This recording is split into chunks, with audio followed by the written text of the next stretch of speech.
আসসালামু আলাইকুম বন্ধুরা, কেমন আছেন সবাই? আশা করি ভালো আছেন, আমরাও ভালো আছি। দেখেন, আমি একটা কমন রেসিপি নিয়ে আসছি যেটা সবাই পারে। রুই মাছের মাথা দিয়ে পালং শাক। দেখেন, পালং শাক দিয়ে রুই মাছের মাথা এইভাবে রান্না করলে সবাই খেতে মন চাইবে, সবার কাছে ভালো লাগবে।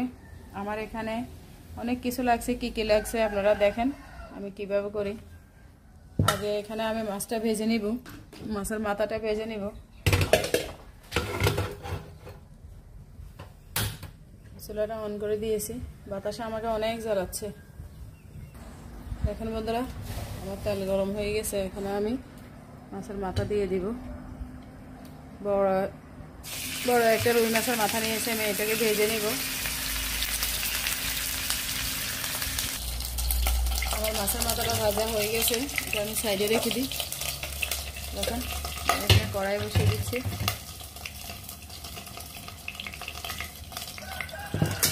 এখানে আমি অল্প একটু পানি দিব। মোটামুটি আমার সব রান্নার স্টাইলে একরকমই, রকমের সবজি রান্না করতে আমি এভাবে বেশি রকমের রান্না করি। এভাবে আমার কাছে ভালো লাগে, এভাবেই ঠিক আছে আমি মনে করি। দেখেন, আমি এখানে লবণ দিয়ে দিব, কারণ আমি ভুলে যাবো লবণের কথা হয়তো, সেই জন্য আগে লবণ দিয়ে দিছি।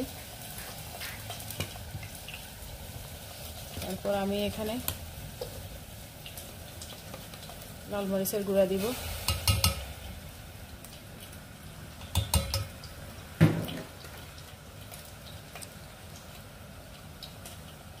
হলুদের গুঁড়া দিব,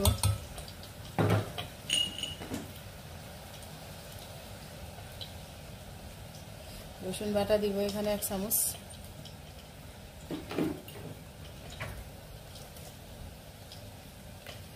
জিরার গুঁড়া দিব 1 চা চামচ। এখন আমি এগুলাকে ভালো করে মিশিয়ে নেব। দেখেন,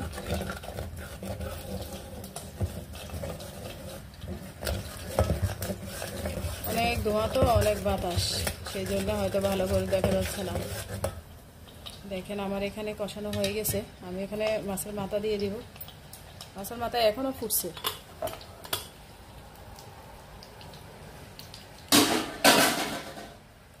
মাছের মাথাটা তুলে এখানে দিয়ে দিব। অনেক বড় একটা রুই মাছের মাথা।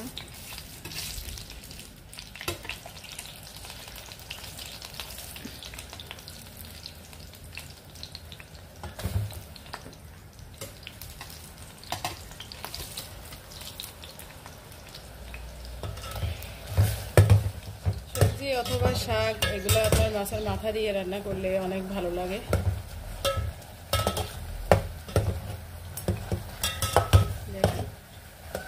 মাছের মাথাটা দিয়ে দিছি আমি।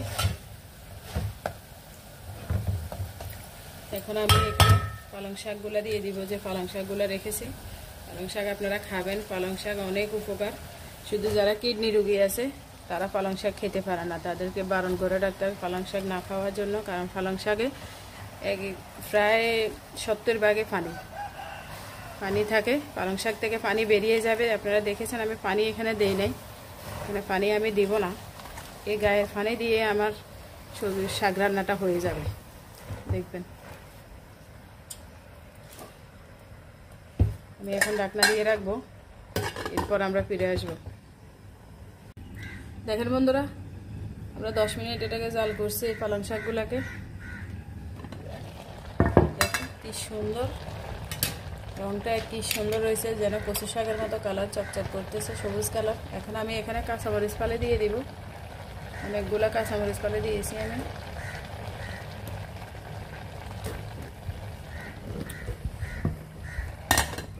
যে অনেক বাতাস, প্রচণ্ড বাতাস। এখন আমি এটাকে নামিয়ে এক সাইডে নিয়ে নিব। এটা আমার জাল করা হয়ে গেছে। এখন আমি এখানে যে তেলটা রেখেছি, মাছ ভাজির তেল, ওই তেলের ভিতরে আমি কি করি দেখেন বন্ধুরা, আমার তেলটা গরম হয়ে গেছে। আমি এখানে পেঁয়াজ কুচি দিয়ে দিব।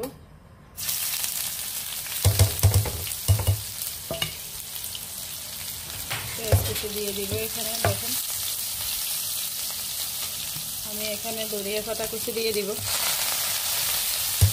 অনেকগুলো ধনিয়া পাতা দিয়েছি।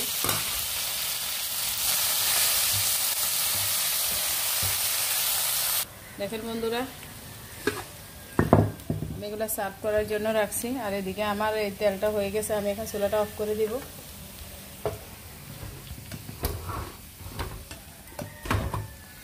দেখেন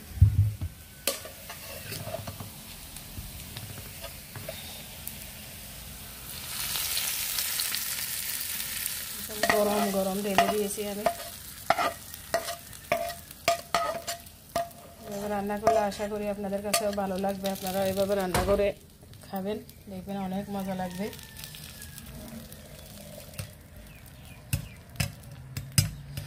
এভাবে পালং শাক রান্না করলে একদম প্লেটে যত ভাত আছে সব ভাত চেটে ফুটে খেয়ে ফেলবেন। যাদের মুখের রুচি কম তাদের মুখের রুচি বেড়ে যাবে। দেখেন কেমন হয়েছে কালারটা, আমার কাছে তো সেরকম লাগছে, সেরকম মানে অনেক ভালো। দেখেন, আশা করি আপনাদের কাছেও ভালো লাগবে। যেটা ভালো লাগে এটা সবার কাছে ভালো লাগে। আশা করি আপনারা এইভাবে রান্না করে খাবেন। দেখেন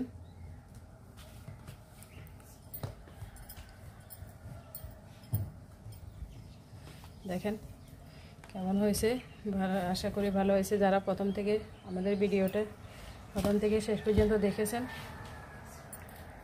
সবাইকে অসংখ্য ধন্যবাদ। আমাদের ভিডিওটা যদি ভালো লাগে তাহলে একটা লাইক করবেন, কমেন্টস করবেন আর শেয়ার করবেন। আমাদের চ্যানেলটি সাবস্ক্রাইব করে আমাদের সাথে থাকবেন আর এইভাবে বানায় খাবেন। সবাইকে অসংখ্য ধন্যবাদ, ভালো থাকবেন, আল্লাহ হাফেজ।